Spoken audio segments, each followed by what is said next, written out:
میں 5 مہینے اپنا فزیکلی اور ذہنی ٹارچر سے اپنا بیڑا غرق کروانے کے بعد بھی میں بھی غدار ہوں.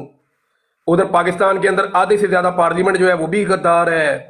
یہ چیمہ فیملی ہے یہ بھی غدار ہے. ڈار فیملی ہے وہ بھی غدار ہے. پاکستان کے اندر ہر بندہ غدار ہے. پاکستان تحریک انصاف میں عمران خان کے علاوہ باقی سارے غدار ہیں. اس کی بہنیں, اس کی بیوی, یعنی کون ہے جس کے اوپر فتوا نہیں لگا غداری کا؟ یہ سارے ہی غدار نے. بھائی جی جڑا نہیں غدار انہوں دے دو ہر شے. اچھا یہ ابھی بھائی جان نیوز آ رہی ہے کہ Adil Raja just tweeted about Imran Riaz Khan as well. تو ابھی ٹویٹر پہ وہ اپنا کچھ کہہ رہے ہیں اور خیر ان کی کوئی ریلیونس نہیں ہے ان کی, کیونکہ میں سٹوری جانتا ہوں. جب عمران بھائی کے بارے میں یہ ویلاگ کرتے تھے تو ان کی جب کال آئی اور ہم نے جب ان سے نیوز کی تصدیق کی تو ان کی طرف سے یہ میسج آیا تھا عادل راجہ کی طرف سے کہ سر پلیز آپ ہمیں بولنے دیں, اس سے ہماری روزی روٹی چلتی ہے. تو ان کی کوئی اتنی ریلیونس نہیں ہے. نورین آپا مجھے تھوڑا سا کام ہے 10 to 15 منٹس کا, آپ پلیز کوشچن لے لیں, ٹھیک ہے؟ میں تھوڑا سا وہ کہہ رہے تھے کہ عمران بھائی کو جو ہے نا انہوں نے بھیجا ہوا ہے اور وہ اپنا سٹانس بدلے گا کچھ عرصے کے بعد. وہ عمران خان پہ اٹیک کرے گا. پہلے ان کو سیاستدان بنانا چاہ رہے تھے, اب انہوں نے ادھر بھیجا ہوا ہے. تو عمران بھائی اٹیک کریں گے عمران خان پہ جب عمران خان کچھ غلط کرے گا, یہ میں آپ کو گارنٹی دیتا ہوں. خیر یہ ریلیونٹ ٹاپک ہے, ہم پلیز ٹو دا پوائنٹ ہم ٹاپکس لے لیں. جی نورین آپا پلیز کوشچنز لے لیں, میں ذرا 15 منٹ ہے مجھے. جی آفتاب صاحب آپ پوچھیں سوال اپنا. جی وہ راجہ کہہ رہے تھے پہلے اپنے ٹویٹروں میں, وہ ایسی ہنٹس دے رہے تھے کہ عمران بھائی کو جو ہے نا وہ لوگ سیاستدان بننا چاہ رہے ہیں, ان کو جو ہے نا کامیاب کروا کے عمران خان کے مقابلے میں کھڑا کرنا چاہ رہے ہیں. اور پھر اس کے بعد جب عمران بھائی نکل گئے, اس نے پہلے بتایا کہ یہ نکلے گا ادھر سے, یہ جو ہے نا کچھ عرصے کے بعد بدل جائے گا اور اپنا سٹانس ان کے لیے کام کرے گا. مطلب وہ یہ کہہ رہے کہ یہ اس کا اپنا بندہ ہے اسٹیبلشمنٹ کا. لیکن ہم سب جانتے ہیں کہ عمران بھائی نے بہت بڑی قربانی. عمران بھائی ہم نے یہ کہ you got the visa through Salman Ahmed. نہیں, انہوں نے کہا ہے کہ آپ کو امریکہ کا ویزا امریکہ کا ویزا آپ کو اور آپ کی فیملی کے لیے انہوں نے دلا دیا ہے ویزا. امریکہ کا ویزا نہیں ہے. نہیں, یہ ابھی انہوں نے جو ٹویٹ کیا ہے نا اس میں یہ لکھا ہوا ہے کہ سلمان احمد صاحب نے آپ کے لیے ایمرجنسی ویزا آپ کو اور آپ کی فیملی کو دلا دیا ہے, مگر وہ آپ کو کانٹیکٹ نہیں کر پا رہے کہ وہ ویزا آپ کو لا کے دے دیں. تو آپ جو ہے نا بتائیں کہ آپ کوئی ٹریول ایجنٹ کا کام کرتے ہیں شاید کرتے ہو, انہوں نے یہ لکھا ہے. تو آپ کی خیریت مطلوب چاہ کے کہہ رہے ہیں ہماری لائف پہ آ کے آپ ہمیں بتائیں کہ آپ خیریت سے ہیں. نہیں, کون کہہ رہا ہے؟ عادل راجہ بتا رہے ہیں یہ. میں آپ نہیں, کیا کروں, میں کہاں جاؤں؟ وہ ان کی کوئی لائف چلے گی وہاں پہ آئیں. نہیں, کب ہے, چل رہی ہے ابھی؟ نہیں ابھی چل نہیں رہی, وہ US 5 o'clock کا کہہ رہے ہیں. میں آپ کو ان کی ٹویٹ کی اسکرین شاٹ واٹس ایپ پہ بھیجتی ہوں. نہیں, میں نے کیا کرنا ہے اس میں؟ وہ شاید ویزا آپ کو نا لائف پہ دیں گے.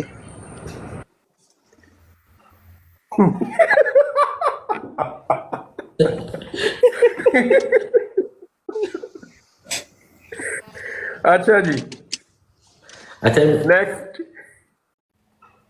اور زخمی حالت میں تیرے لیے مشکل ہوگا مجھے چھوڑنا.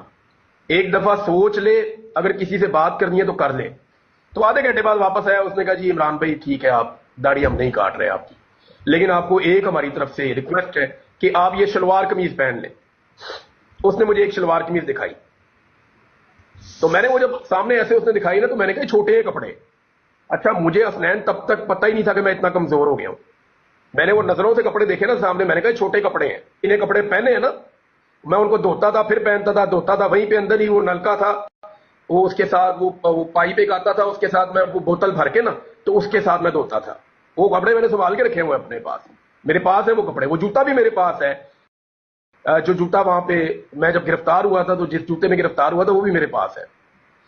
تو میں نے جی وہ کپڑے میں نے کہا جی یہ میں ساتھ لے کر جاؤں گا, ایک شرط ہے. انہوں نے کہا جی نہیں, وہ کپڑے آپ کو جو ہم جو دے رہے ہیں. میں نے کہا پھر یاد رکھنا میں یہ کپڑے رستے میں پھاڑ دوں گا, یہ مجھے چھوڑ رہے ہیں, یہ پکڑ. اس نے یہاں سے پکڑا, میں نے کہا مجھے تو واپس بند کر, میں نہیں جاتا. تو اس نے بھی مجھے کہا, آفیسر نے کہتا ہے عمران بھائی اپنا نہیں تو اپنے بچوں کے بارے میں ہی آپ سوچیں, آپ جائیں. تو میں نے کہا جی اچھا, 3 چیزوں پہ لڑائی ہوئی تھی. ایک داڑھی کے اوپر ہوئی تھی, ایک کپڑوں کے اوپر ہوئی تھی, اور دھمکی لگانے پہ بھی ہوئی تھی, اور ایک لڑائی ہوئی تھی آخر میں کہ یہ مجھے کہتے تھے ہم تجھے پولیس کے حوالے کریں گے. جو ISI کا آفیسر تھا وہ یہ کہتا تھا, یہ وہی بندہ تھا وہ جو